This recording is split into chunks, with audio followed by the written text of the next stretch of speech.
What if I told you that spirituality is probably not at all what you think it is, and that many of the great scientific minds of the recent past would agree that a life without spirituality is truly a life of mediocrity? Yes, my friends, we are going deep.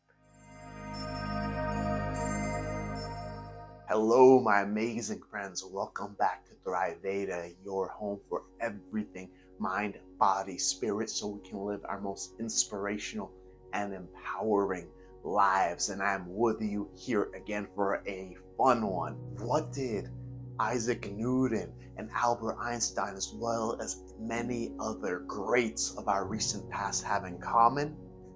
Well, they were actually deeply spiritual people. In fact, the father of modern science, Isaac Newton, he had many of his unpublished works pertaining to the divine and to spirituality and even esotericism. Many even claim that his life was truly a search for the divine. Why is it we often hear of this trinity of a concept, the mind, body, spirit complex, if you will? Why are they always together? And I would challenge you to consider that it is not three separate things, but one continuum, as nothing in this universe is truly separate, as there is actually 99.999% empty space in between each of the atoms that create my body and just about everything else. Now, if it's all one thing creating everything, maybe this base layer we can call consciousness, as one of the most ancient religions known as animism understood that everything was ultimately conscious or consciousness itself. And consciousness can come in these many forms. Or imagine that the body is the most condensed version of consciousness. Then we have the mind above that, the activity of which can actually be shown through instruments. And then we have spirit, which is an even less condensed version of that, the point where all originates, source itself. Imagine a source is this ball of light or consciousness, and as it shoots out its rays of light, each ray is you or myself or any other person. As that light moves further and further away from source, it condenses into you or myself or whomever. In fact, now replace that ray of light with your spine. The top of the spine being the source, where we actually take in information, and the bottom of the spine being where things manifest into the real world. Yes, both from an energetic perspective, but also quite literally.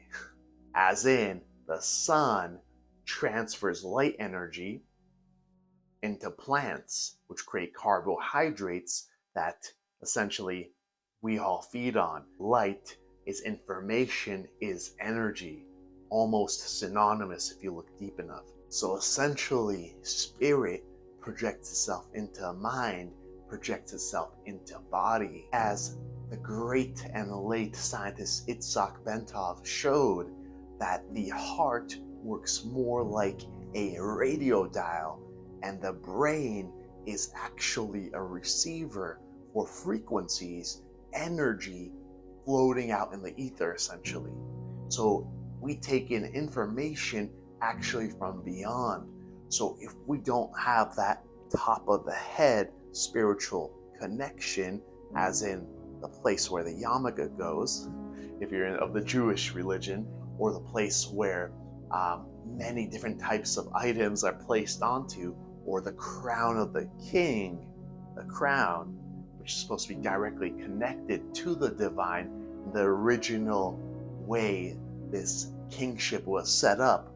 The king was supposed to be a divine servant serving his people, which got thwarted and turned into a system for controlling the people, the exact opposite of what it was originally intended to be. The crown almost representing that ray of light to the heavens. Another quite practical way of seeing this is that we're looking at the spine. Sure, the energy body, but also the actual functions of us as human beings. So we have the spine and the 7 chakras connected to various levels of being and feeling and acting in this world. And as we feel safe on that root level, the lowest spinal center, if you will, then we're free to begin to move up the spectrum from survival to thriving. And if you've ever gotten to a point of pure joy or bliss that vibrates at such a high level that it seems that the world has become this magnificently perfect place, even if our circumstances aren't perfect, we just got a small glimpse into the truly divine, into the truly blissful, into infinite possibility. So hence, spirituality is such an important aspect to be able to access those higher levels of being, and something we have to truly work to develop within each of us. I'm going to go ahead and link a video down below that will help you do exactly that.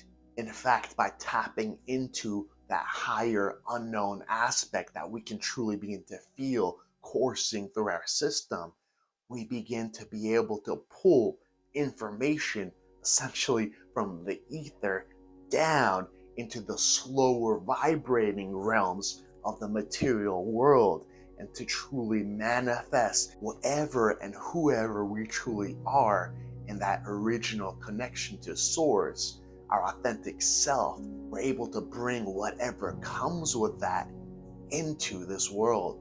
And hence why so many people say, just be yourself. But what if we don't know who we are? Well, right now I'm giving you a little map into figuring that out exactly. And lastly, by connecting to source directly, we no longer need as much information or knowledge from people who don't necessarily resonate with us. We don't need to take information and copycat people anymore, because we have a direct link, a direct connection, a direct conversation with our truest selves. Spirit is just that. It is our connection to all things. So, my friends, I hope you found this helpful. If you did, please do share this with anyone you think it might help, because chances are there's someone out there who could definitely use it. And to go a little bit deeper into your own practice, I'm going to also link a meditation down below. I hope that you guys are having an amazing day. Please do continue to do so. Have an amazing week. Sending you all the love in the world, and I will see you on the next one.